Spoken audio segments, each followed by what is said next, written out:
for folks who don't know, the Free State Project is a movement of voluntary human action where we are trying to concentrate libertarians in the state of New Hampshire. I think we've done more in the last decade than every other libertarian movement combined has accomplished in the last 5 decades.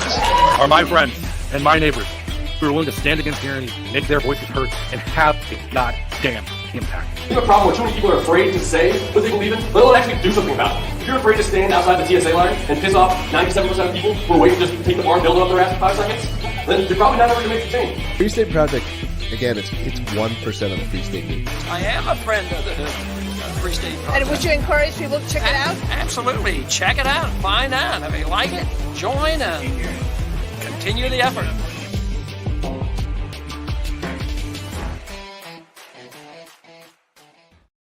Ladies and gentlemen, boys and girls, libertarians, anarchists, movers, natives, and those on your way, thanks for tuning in to another episode of Free State Live, where you get to hear about all the ways you can live free and thrive in the free state of New Hampshire.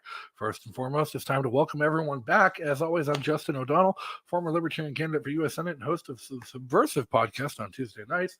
And joining me, as always, CEO of Library and Free State Project board member Jeremy Kaufman. How are you, Jeremy? It's great to be here. It's great to have you, as always. Author, activist, and FSB board member and host of the Carla Garrick Show, Queen Quill herself, Carla Garrick. Welcome back, Carla. How are you? I'm always well. Fair warning, I'm in the middle of a fast, so I'm crazier than usual. Crazy Carla is our favorite Carla, as always. And joining us this week, special this week, I don't know how to introduce him other than the smartest libertarian I've ever met, somebody who seems to know anything about anything. The one and only Ian Underwood. How are you, Ian? Thanks for joining. I'm good. That's a lot to live up to. Yeah, that's high praise, man. These people, you know. Well, yeah.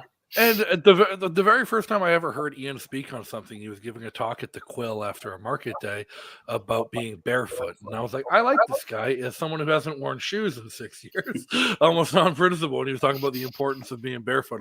I'm like, I don't think I even caught most of it because I was busy working and running around. But like the topic alone, I'm hooked. If he can make a liberty speech about being barefoot, he's my kind of guy. But, funnily enough, what we wanted to ask you here to talk about tonight was actually funny turn into it. This weekend, I was out petitioning for candidates doing liberty activism out in the streets of Manchester. And as always, whenever you're out preaching libertarianism to normal people, somebody's going to have a problem and somebody's going to have something they want to complain about. The only one complaint I got from anyone this weekend was, well, did you see what the libertarians did in Croydon? Yeah. Was they wanted to bitch about what you did to the school budget, and I think that is fantastic. So why don't you first of all, give us the start? Ian didn't do it. Ian's Right, first no, answer. right. Ian didn't do it. Yeah. Jeremy's anticipating I didn't do it. The voters in my town did it. I gave them an opportunity to do it and presented an argument why they should do it, which they accepted. I mean, more than half of them anyway. And So it let's was, make sure people know what this Guys, is. we're all really into the day-to-day. We got to take a step back. Let's explain. I guess we're starting with the Croydon thing because Ian is one of those guys, as Justin said, you talk to him about a million things. And but we're starting with the Croydon thing. What happened in Croydon recently? Okay, that's noteworthy. So here's what happened. Every year, the school, there's a district meeting, and it's a traditional town meeting because it's a small town, which means everybody piles into a room and you put things up for a vote, and you can actually amend things at the meeting. Although if there's money involved, you can't amend the purpose of anything. You can only amend the amount. So at our school board, our school district meeting, we had one article, and that one article was a budget, or as I called it, a ransom. It was basically the school board saying, we need $1.7 million to do all the stuff we want to do, and you're going to give it to us. And they went through a dog and pony show where they showed, here's what we're going to spend it on. Although turned out that it looked like they were hiding a lot of stuff, and there was some agitation in the room, which actually helped me. And so after they did their presentation, we opened up the discussion on this warrant article: shall the town appropriate $1.7 million to fund the school and the tuitioning that the school does and everything the school district does? And so I stood up and I said, well, I would like to make a change, and here's why I want to make that change. And I explained that everybody knows what a budget is. That's when you have a certain amount of money, your salary, your pension, your Social Security, and you have to live on it. And everybody knows what a ransom is. It's when somebody demands something and says, if you don't give it to us, we're going to hurt you. And what we're being presented with by the district is a ransom. They're basically saying, give us $1.7 million or we'll take your homes. And so I said,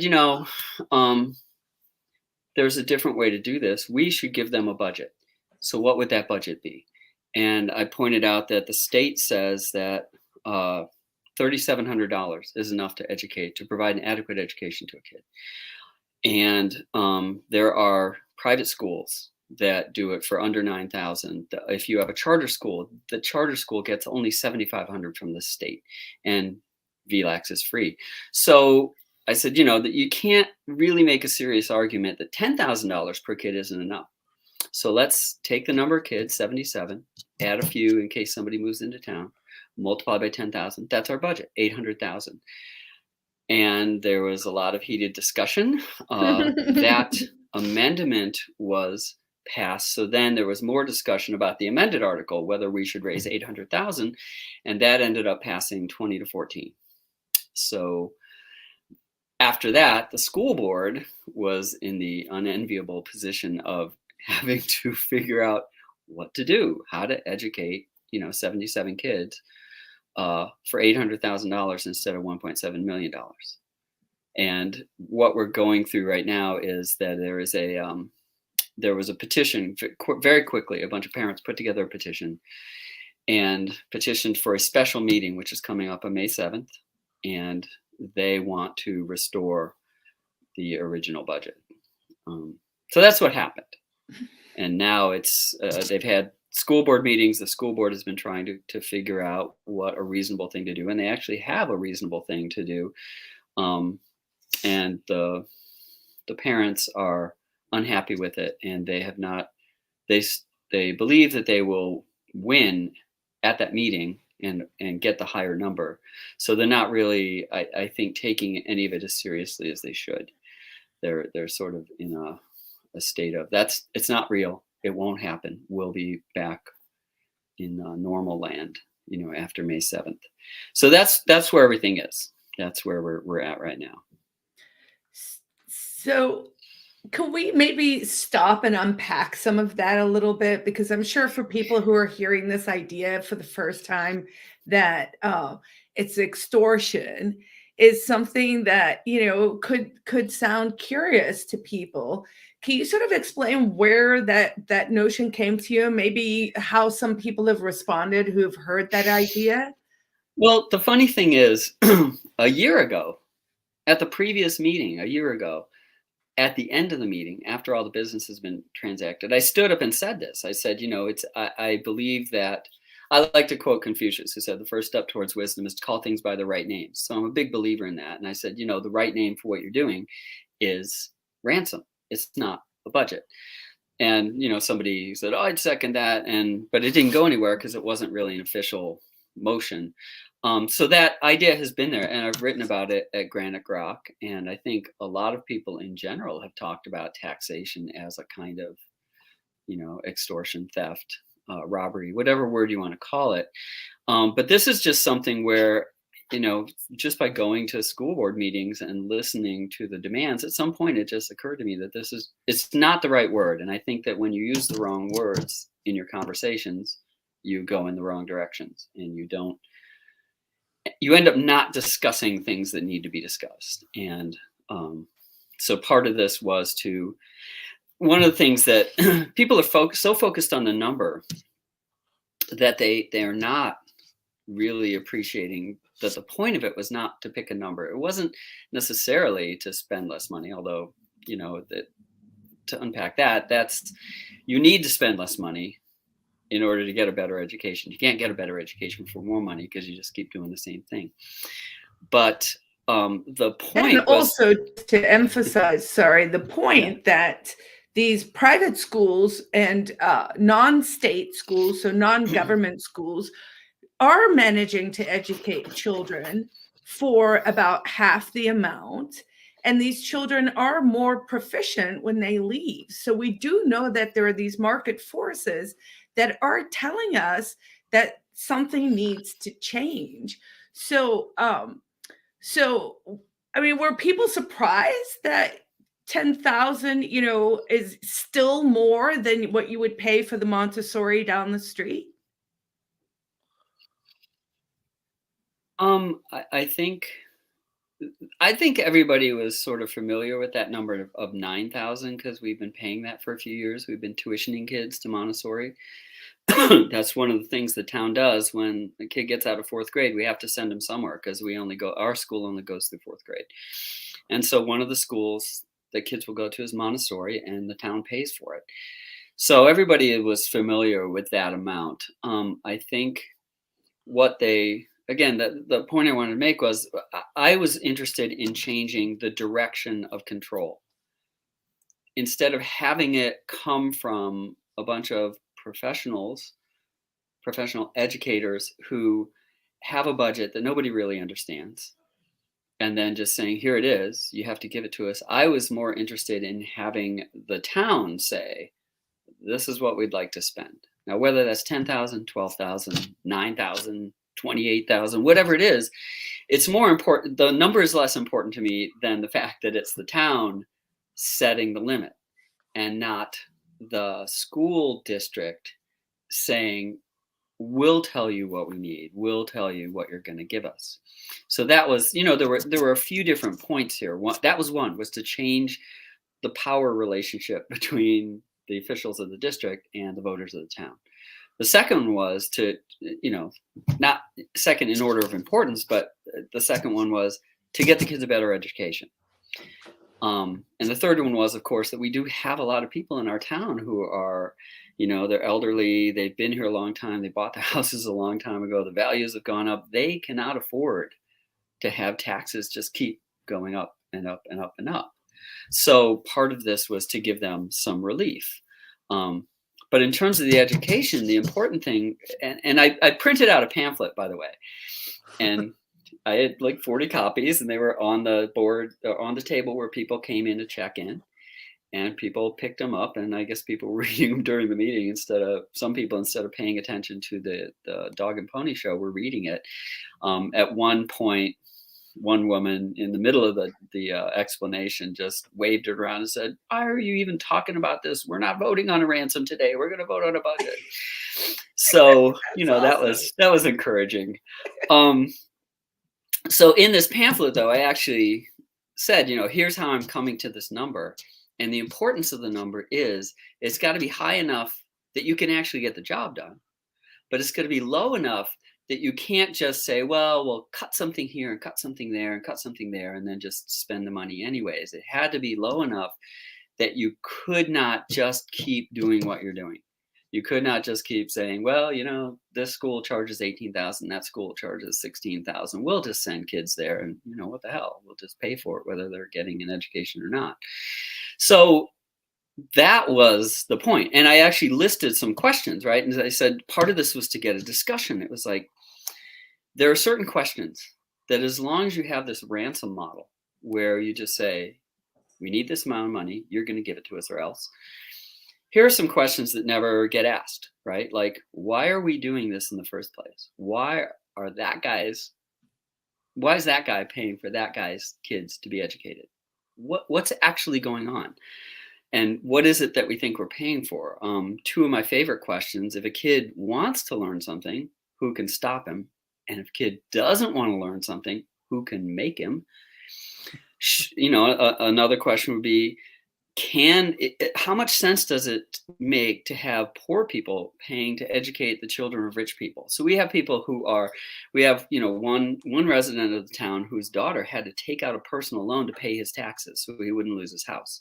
And on the other end, we have people with 200 feet of lakefront property who could easily afford to educate their own kids, and they're making that guy pay for their kids, which is, not to put too fine a point on it, just evil. Class war, Croydon, 2030. Yes, yeah. So, but those are the kinds of questions that I wanted to have asked, and actually it's working, because at the last school board meeting, where they invited in these people who run micro schools, Prenda and Kai, and you had several parents raise this question. Well, what if my kid just doesn't want to learn? Or what if a kid just doesn't want to learn? And it's like, great, let's talk about that. Which never gets talked about. If he's in Newport and he doesn't want to learn, they just ignore him and he doesn't learn. Right. We know that's 30%, right? Because that's about the proficiency level. So if we're looking at it. Yeah. I mean, it's more like 60%. It's 40% proficiency, which means 60% of kids are below proficiency. And so I ended up writing. Clearly, I'm proficient. Yeah. So I ended up writing an article for Granite Grok the other day, which was called "Shall Issue School Districts," where I made an analogy to shall issue. At one time, the idea of a shall issue gun permit was just crazy. Who's going to do that? And now it's everywhere. And so I'm saying, if you've got a kid and he doesn't want to learn, you could just give him a diploma, and you give him a diploma for attendance rather than curriculum, which is an established idea, because when you have private schools and public schools and they get approved by the state, they get approved for curriculum or attendance. So it's already there. And the Every Student Succeeds Act already has contemplated the idea of having alternate diplomas for kids with cognitive disabilities. And so what I pointed out is, as General Peckham might say in Catch-22, if a refusal to learn isn't a cognitive disability, I wonder what in the world is. So, you could do that, because once the way the law is written, once a kid has a diploma or turns 21, whichever comes first, the district has no responsibility for them. So they could just say, here's your diploma, thank you, go live your life. And get out of the hair of the teachers and students who are actually trying to accomplish something, and stop charging the town to keep you someplace where you don't want to be. Has there ever been a consideration of encouraging kids to graduate early if they can? Because I know my siblings learned from my mistakes. I graduated, I then joined the Army and tried to go to college at the same time I was in the Army. But my sister, after me, she graduated, went to community college first before going to college. And then my younger brother saw both of us wasted a ton of money, and he dropped out at 16, took his GED, and then went to air traffic control school and got his bachelor's by the time he was 20. All paid for by other people. It's a great encouragement there. It is a great question, and right now there is very little, if any, encouragement, and that is because the whole model for what's going on is based on age. That you are going to keep kids until they're 18, and you do that so that the schools can get the adequacy money from the state. If a kid graduates, the school district doesn't get that $3,700 anymore. So they need to keep them there. And the fact that they need to keep them there is what drives everything else. If you have a kid who's way ahead of the curve, it's like, well, he's here. We got to do something with him. Let's give him AP courses. Why is the town paying for that? Or if a kid is way behind the curve, you just, you keep him there, and he just trundles along until he's 18. So everything is based on that idea that you got to be there until you're 18. And if you got rid of that idea, everything changes. Would compulsory schooling, is that what it's all hinged on? If we just wrote, there ought to be a law that just says there's no compulsory schooling here, wouldn't that just work? That would be yes, it would be the crazy lady approach. No, that would work. What you're looking for, though, are things, that's something that the state would have to do. The state legislature would have to actually say, yes, there's no compulsory schooling, or you'd have to get the state Supreme Court to strike that down and announce that there's no compulsory schooling. What I'm looking for all the time is what can I do right now? And what I can do right now is give kids a diploma. if I'm the school board, and just get them out of everybody's hair. And, it's better for them. It's better for the school. It's better for the teachers. It's better for the other students. The only people it's not better for are the people who rely on the money that comes in because the kid's there, whether he wants to be or not. So one of the things I'm, hoping our school board is in one of these, I guess Tom Peters, right, would say something like thriving in chaos. So nobody knows what the hell is going on. So there are opportunities to do lots of things. And one of the things I'm hoping that they will do is actually, Justin, to take that idea and say, as a policy, our policy is to get kids out of here as fast as we can, not to keep them for a certain amount of time, right? So I made an ad for something once, and you had this woman opening an oven and there's smoke pouring out, and the caption is, but they said, leave it in for 12 years. And you don't want to do that. It's just a hell of a way to run a railroad, as Richard Feynman would say. We should be getting kids to the point where they know what they need to know and they can learn from now on their own, and you get them out, Yeah. I think the worst example I've ever seen is my mother's. She's a former school nurse. Now she's a director of guidance at a vocational tech school in Massachusetts, near where I grew up. And she was complaining to me one day, and I never realized this, but her vocational school is punished by the state for each kid that doesn't graduate. And so they end up losing funding based on their graduation rate from the previous year. Mm-hmm. So if kids who are doing very well in their apprenticeship drop out to take the GED and go straight to work, which should be the focus of a vocational school, the school gets punished for not dragging them out through the full of 12th grade. Right. And that just, it's mind-blowing to me, because if I look at specifically a vocational school, you're teaching kids to be welders, teaching them to be carpenters. And if they have passed the basics of their gen eds and they want to drop out, they can pass the GED and get to work earlier as a successful carpenter's apprentice, then you've exceeded at your job by getting them to work at 17 instead of 19. I think that's true. It's, you can't take the GED until 16 legally. Right. But there's, there might be kids who are ready to actually continue their educations at 14 or 15. So, all of these things are based on these arbitrary ages. What happens when you turn 16?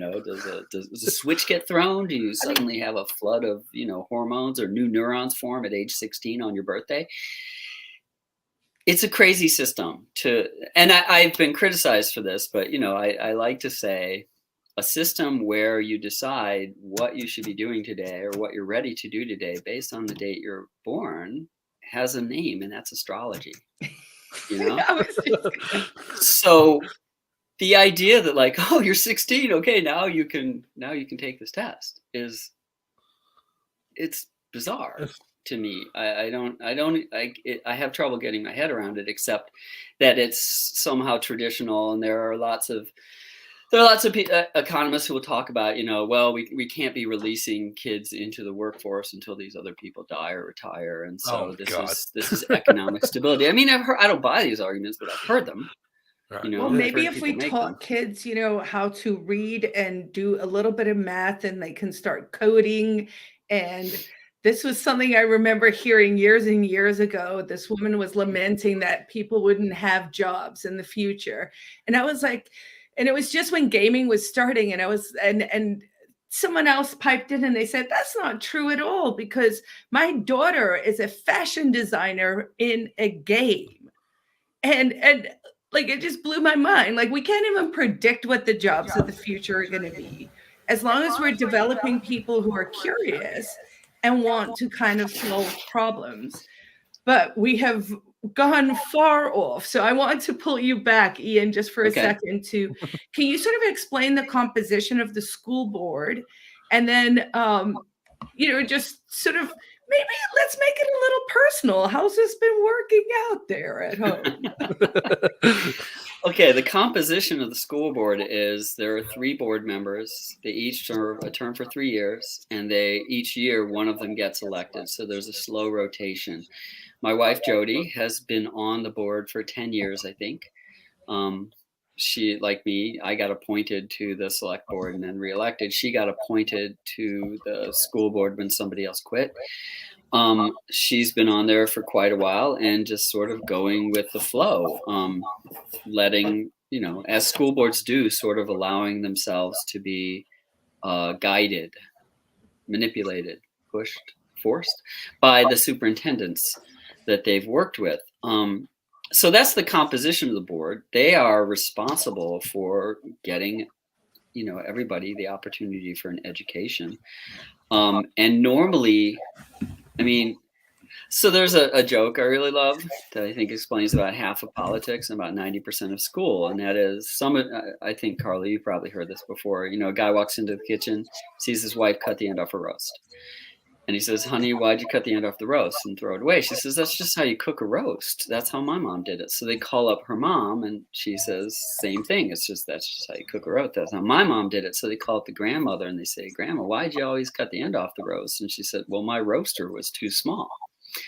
So, they just, everything you do in school and everything Jody has had to do is just, well, this is how we do it. And this is what we did last year. So we'll just do it this year, except it will cost more.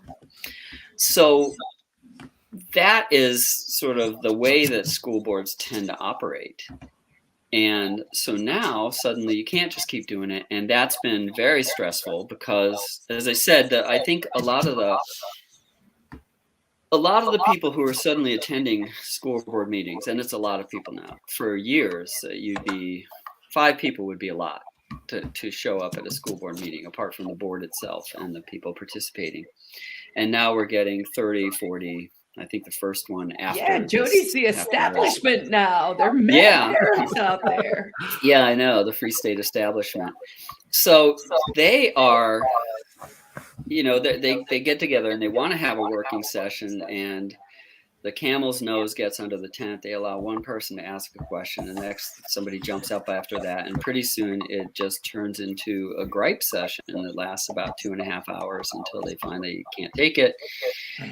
And so that has been extremely stressful for all of the members of the school board. Jody in particular, partly because she's married to me and they think that we were somehow in cahoots over this, which was not the case. They don't realize that married people actually, have different opinions and do different things.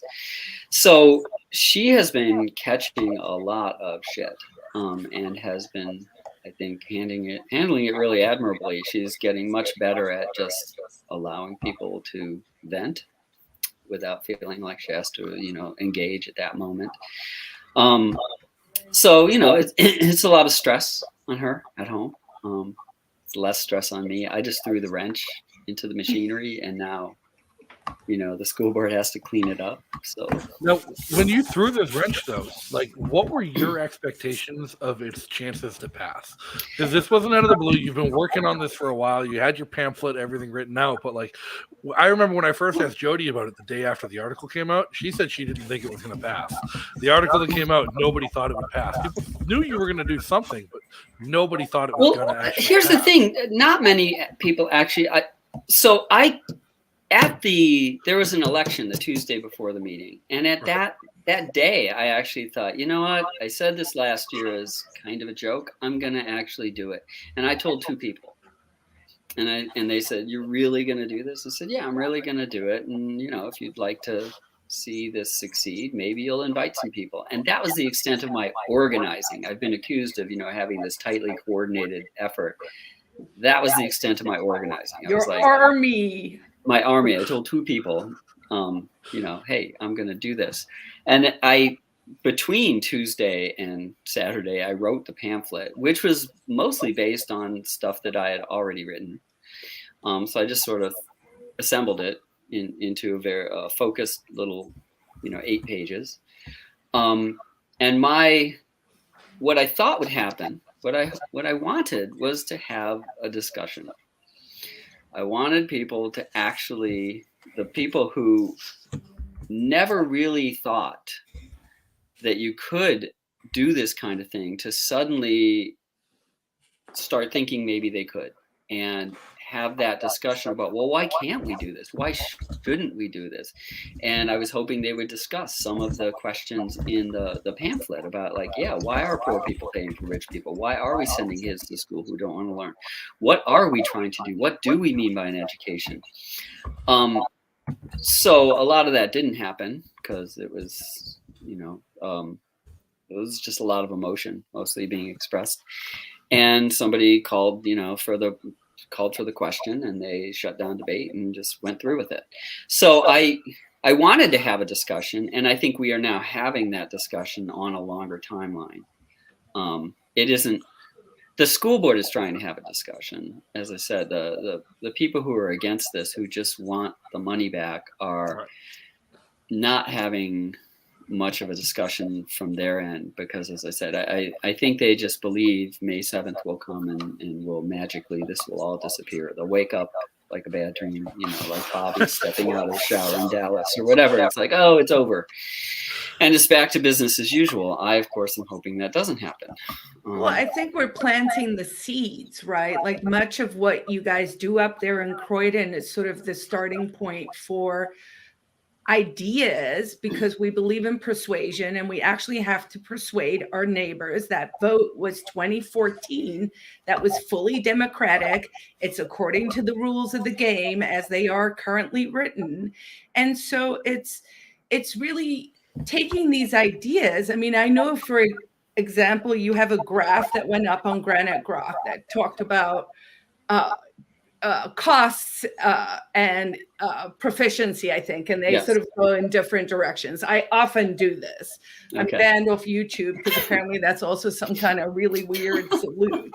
Anyway, I'm kidding. But that graph, or having this discussion. So what will happen is, even though you wanted those questions to really resonate and immediately push it forward, we're planting the seeds of those questions so that when we talk at a, both a town level and then a city level and then a state level about these issues, that we're asking the right questions.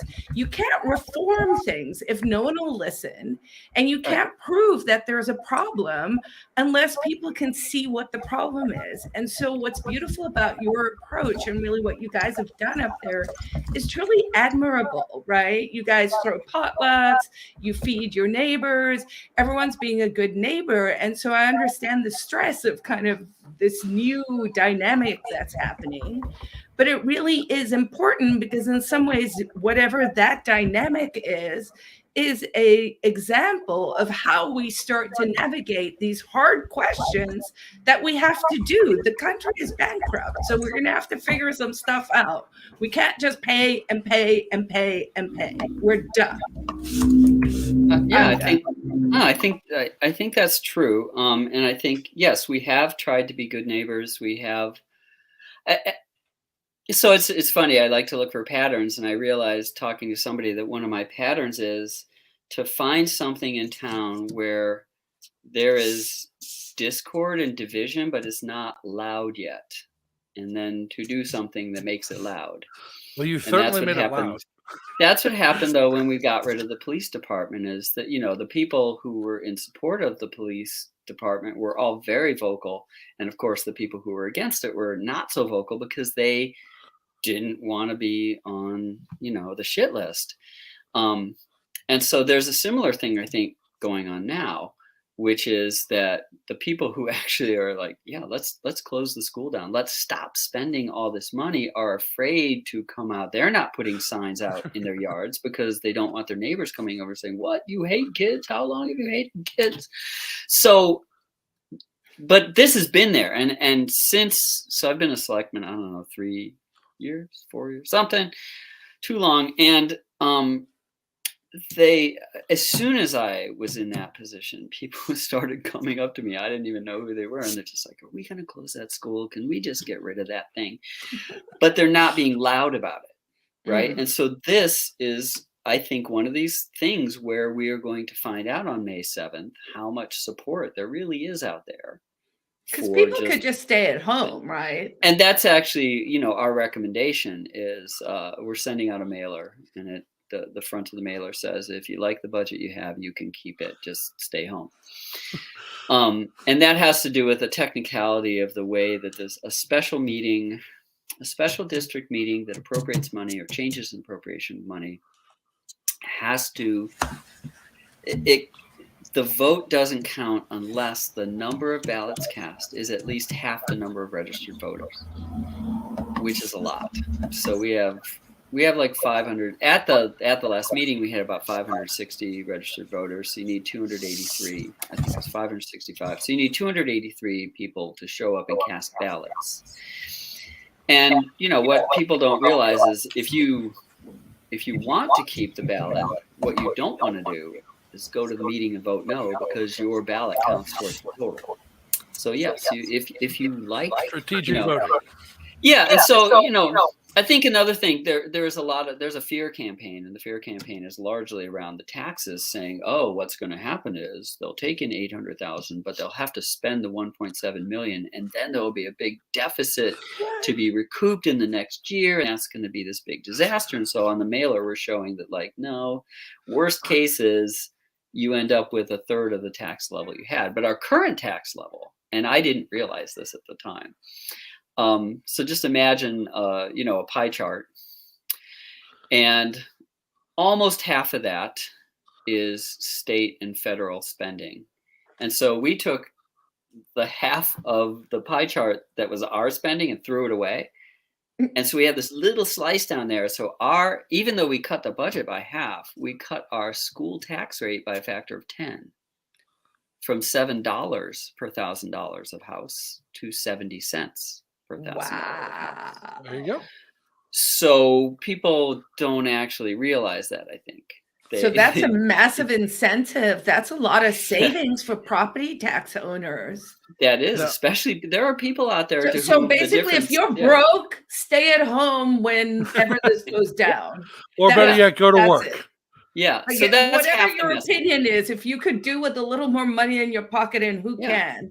Yeah. Now, so Jody is chiding you in the chat. She wants to know who this we is that's sending out the mailer. It's me. It's all Ian. It's but all me.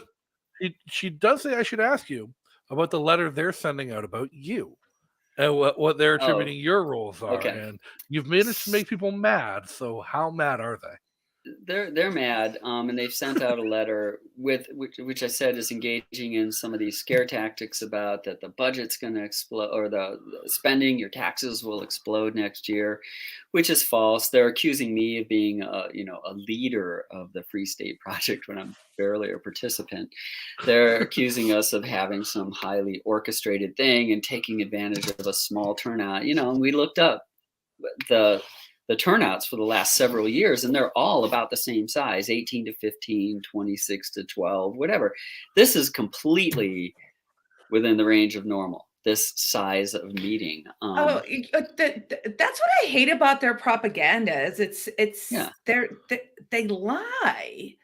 They do. And so someone's going to have to sue them, like, for it's hard with defamation, but at some stage it's just got to be like, no, listen. And you have to prove that they're deliberately lying and not just misinformed. And so the response, are you evil or stupid? You get to pick one. You get to pick one, and in some sense, claiming that you're stupid is less actionable. So, one of the things that Jody is going to respond to that some of the more egregious errors, not to call them lies, but just errors. Things like, yes, your taxes will not explode. There was no coordination. This was a normal sized meeting.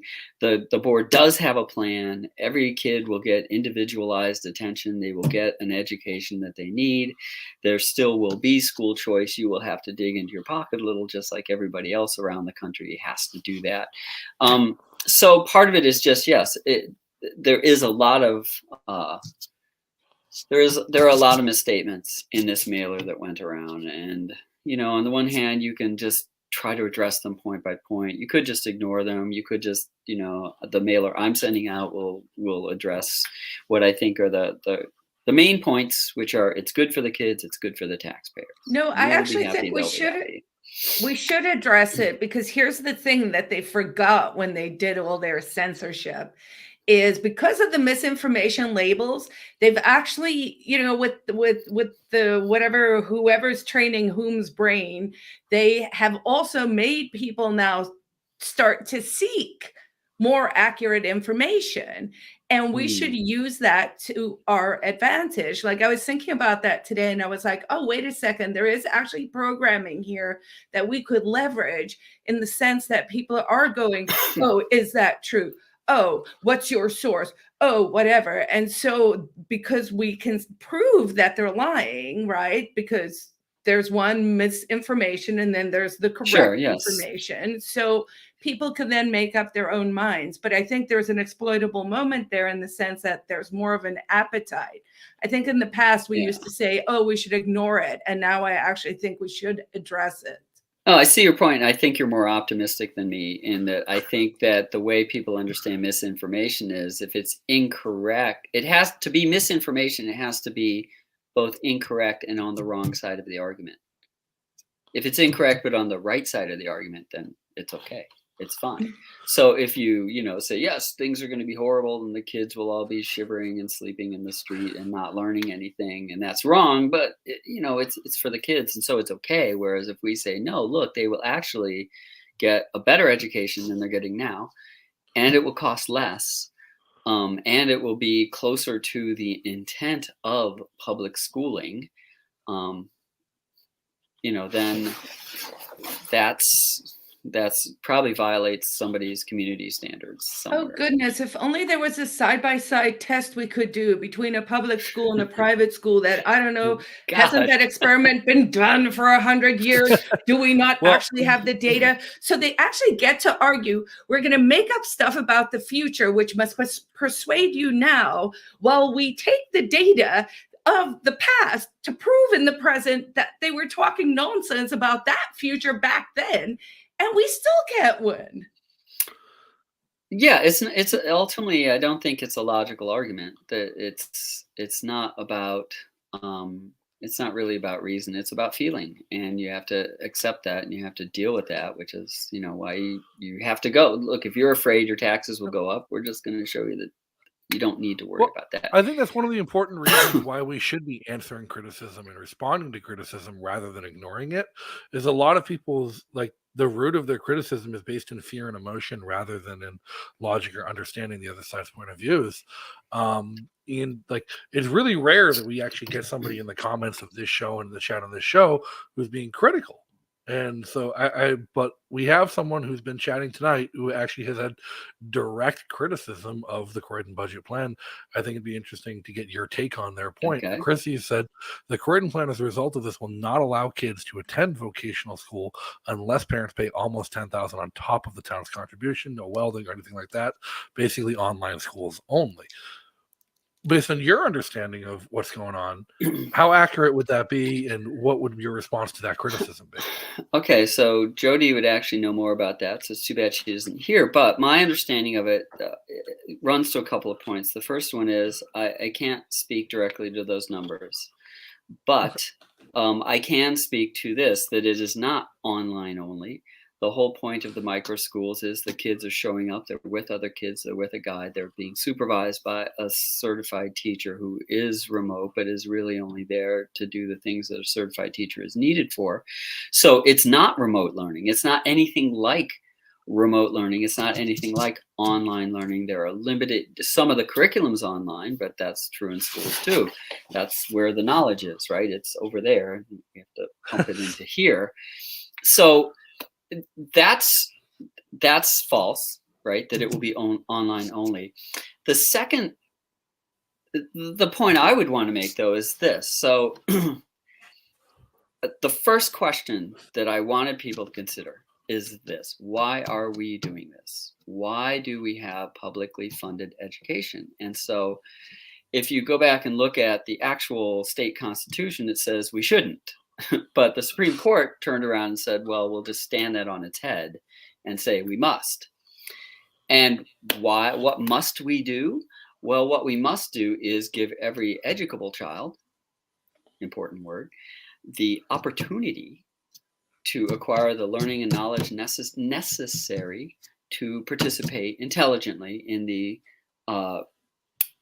social, economic, and political systems of a free government. That is the game we're playing. So I look at that and I say, well, none of those words got in there by accident, right? Okay, so like the word educable, it's not used anywhere. There's no other court case. There's no legislation. There's no anything that ever talks about what educable means. But if you actually pay attention to that, then your responsibility, if this is for educable kids and there are kids who are not educable, then the state has no responsibility for them, which would make a huge difference in terms of budget. Attendance. Yeah, we could give them a diploma for attendance. But so then you move along there and you get to opportunity. The point is to provide kids with an opportunity to become educated. And if this is 1870 and kids live on farms and the only way to get somewhere is walk or ride on a horse, then yes, to give a kid an opportunity, you may have to take him to a central location where you've got all this stuff gathered. That isn't the world we live in. You actually are in a situation now where a kid at home, if he's got a computer or a phone, hold up his phone and it's like there's literally pedagogy raining and he can catch it with his phone. It's only when he goes to school that he doesn't have access to those resources. So we've actually turned things on their head. So the opportunity, and this is why it relates to the question, if a kid wants to learn something, who can stop him, especially right now? If you have an internet connection and a computer, you have the opportunity to learn anything that anybody's ever known. So to make the argument that you have to do more than that, I think is somewhat specious. So if the point, and also, so we move along to the word necessary, right? So if something's necessary, then we better be making everybody do it.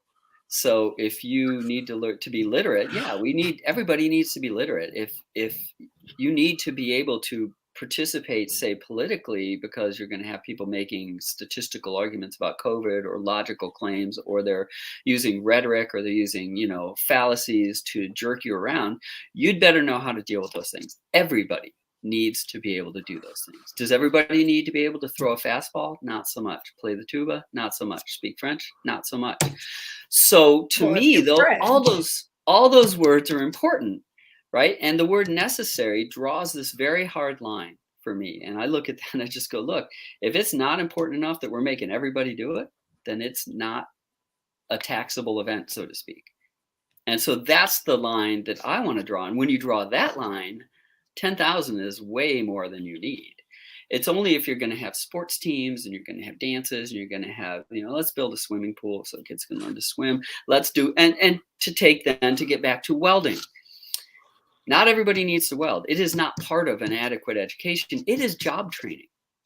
And to say, well, we'll do certain kinds of job training and not others. Like if you want to learn to weld, we'll have taxpayers pay for that. But if you want to be a dental hygienist, we won't. If you want to fix engines, we'll have taxpayers pay for that. But if you want to, be a massage therapist, we won't. Right? And so that strikes me as arbitrary. And one of the things I would like to have this discussion lead to is to talk about what's education, what's job training, what's therapy, what's babysitting, and so on, and tease those all apart from each other and only pay for education, because that's what we're supposed to be paying for. So the short answer to the welding thing is, I feel bad for that, but I also feel bad for the taxpayers who are giving that kid job training so that he can go out and make a living, none of which is going to come back to them. So, there are more of those people than there are of him. So I feel worse for them. On your point of like how much of the school budget goes towards the sports teams, the dance programs, the theater program, the arts programs aren't really necessary for an education. And I've always, as someone who's grown up in cities and larger suburban towns my whole life, moving around, have been seeing that it is usually teachers' pensions.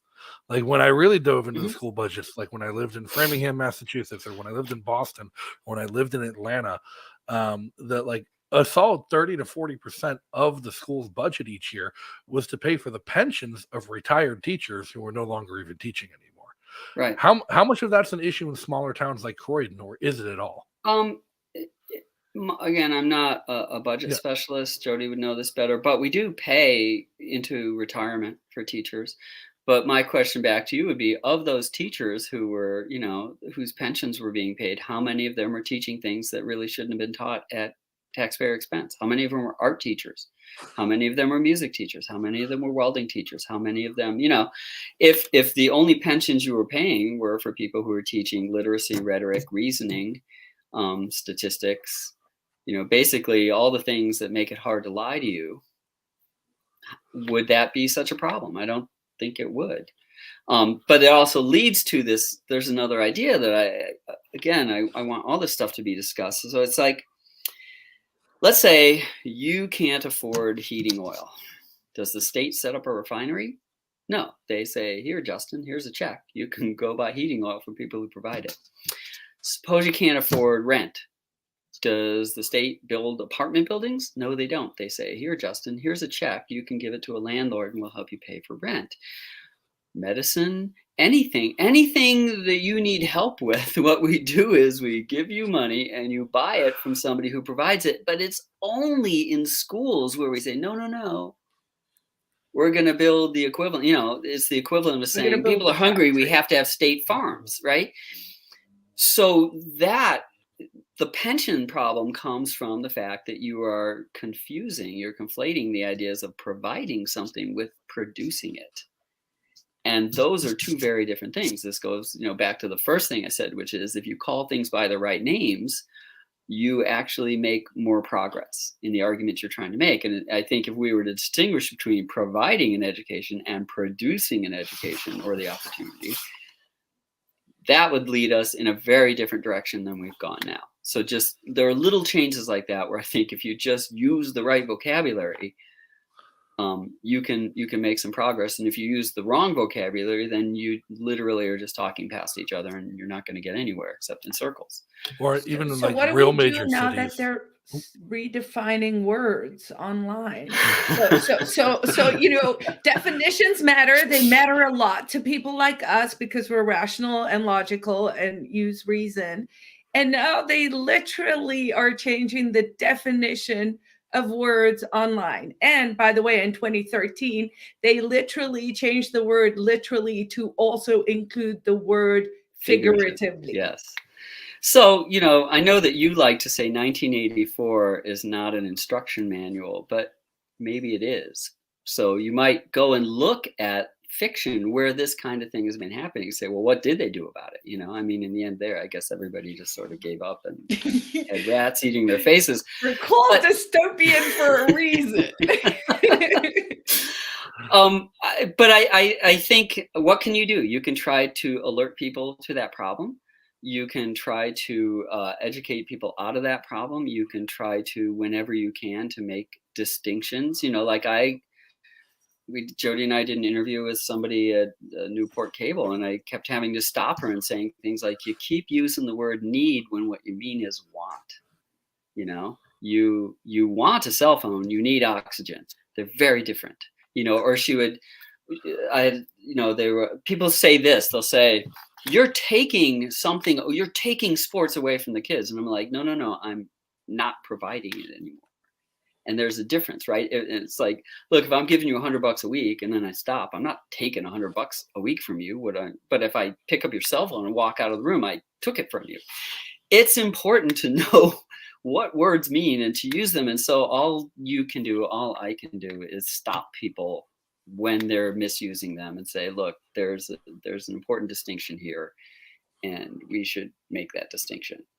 So I don't know what else to do. I don't have a, by Twitter, obviously, but sure, that would help. But even then, people are gonna, haters gonna hate. What's the, redefiners gonna redefine. They're just gonna do it. Haters gonna hate. Staters gonna state. Yeah.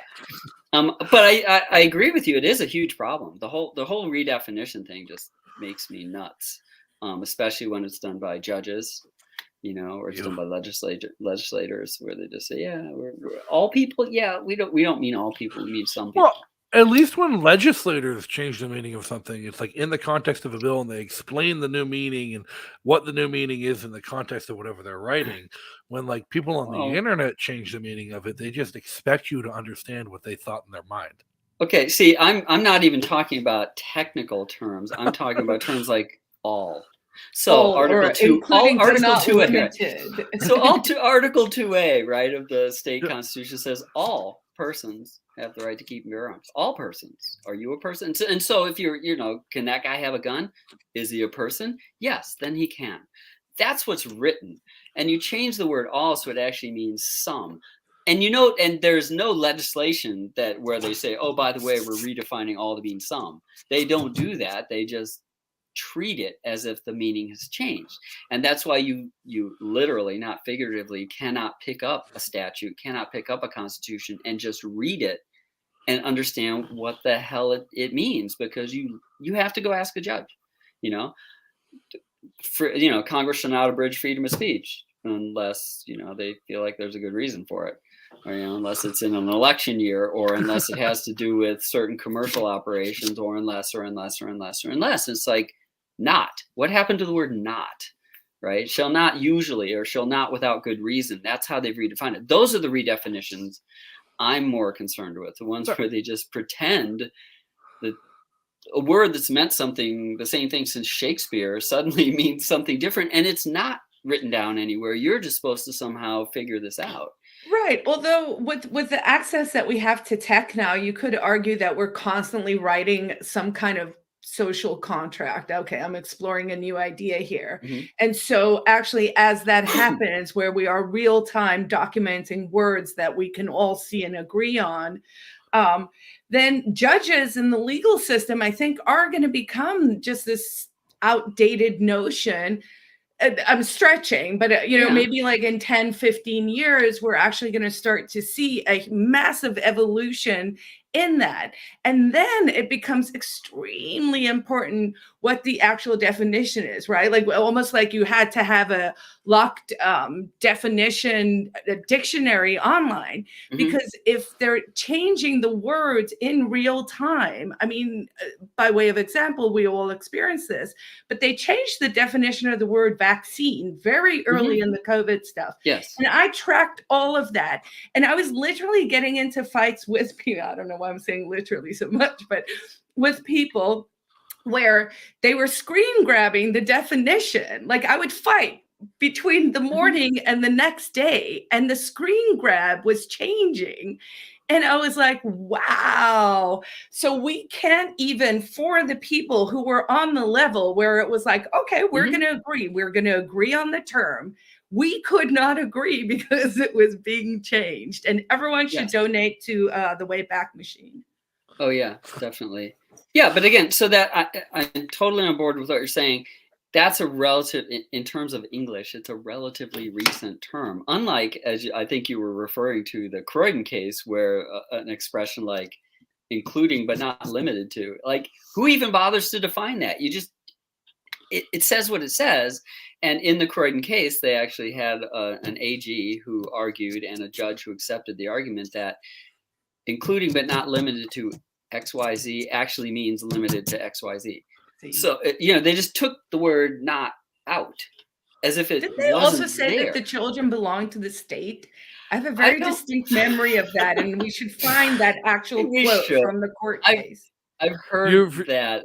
I don't know that it's... Remember, it was less than 30 years ago where there was an impeachment trial for a sitting U.S. president that hinged on what the definition of the word is. Yeah. So I just, but those are the ones that I worry about are the ones where they're never going to show up in a list of definitions because they're not technical terms. They don't refer to new things or to, they're the glue words. They're the words that make other words mean something. And so it's like, you imagine the English language is this giant Jenga tower, and the words at the bottom are things like is, and, not, or, and you're pulling those out, and the whole thing after a certain point falls down because you can't even take a sentence like, the right to keep and bear arms shall not be infringed. And it just doesn't mean what it says according to anybody who's in a position to try to enforce that. It's perception versus reality. Well, it's all language, so it's all perception. None of it's reality, but there is this sort of agreement that's being. The word on the page is not reality. The word on the page hasn't been a reality. This is an artificial intelligence discussion that you and I should have sometime, Okay. Carla. The question is whether or not we are in the Matrix, and what is and is not real will never be answered. The fact that we question it means we're stuck in some kind of simulation, I believe, half the time. But this has been really fun. It's been really entertaining and educational. So thank you so much, Ian, for coming on and enlightening us tonight. I learned a lot. I feel like anytime I talk to you or Jody, I learn something new. It's incredible, and I don't think there's many people I can say that of. Where I literally every time we've talked, I've learned something new, and it's crazy. So, but thank you so much for coming on, especially short notice. And for all you watching, thanks for tuning in. Thank you for joining us again at 26 weeks. This is our 6-month run. We didn't even mention that earlier on, but that's 6 months in a row. Thank you guys for tuning back every single week. If you want to learn more about the Free State Project, go to fsp.org. You can tune in, check out Visit NH to plan your visit to New Hampshire. If you're not here yet, you can't move until you know where you're moving. And no better time to visit than Porkfest, which I don't know. Jeremy, Carla, do one of you know, are there tickets left? There are tickets left, but they're, where you sleep, you're going to have to get a little adventurous. Yeah. But that's part of the fun, That's some of the greatest fun. If you guys aren't going to make it for Porkfest, if you come any other time of the year, make sure you check out the calendar, fsp.org/calendar. You can find a Liberty event anywhere in the state almost every day, whether it's the potluck out at Bardo Farm with Jody, Ian, and the Smiths, or it's Taproom Tuesday, every Tuesday night at Murphy's Taproom in Manchester, or the New Movers Party, first Tuesday of the month, one coming up right next week. So make sure you give it a visit, give it a check out, and make sure you can get plugged in to your future community when you're visiting and find something to do. Anything else anybody want to plug? No. Thanks for your time, guys. Oh, yes. In the comments, thank you, Breaking the Law. Upcoming Grokfest. I got to get information for Grokfest on our plugs for moving forward. But if you guys check it out, look up Grokfest. Talk to a Free Stater. Check the calendar for information. That's coming up soon. It's going to be a great time. But until next time, everybody, be free. All right. Peace out, guys. Thanks. Live free or die. Don't let the freedom pass you by. Stand up proud and strong and lead this country on. Live free or die, from the village green to the mountainside. Yankee voices sing the song of liberty. In 1623, she touched the hand of history and led the colonies on. Independence was won, and the spirit lives today to guide America on her way. New Hampshire standing free, the home of liberty.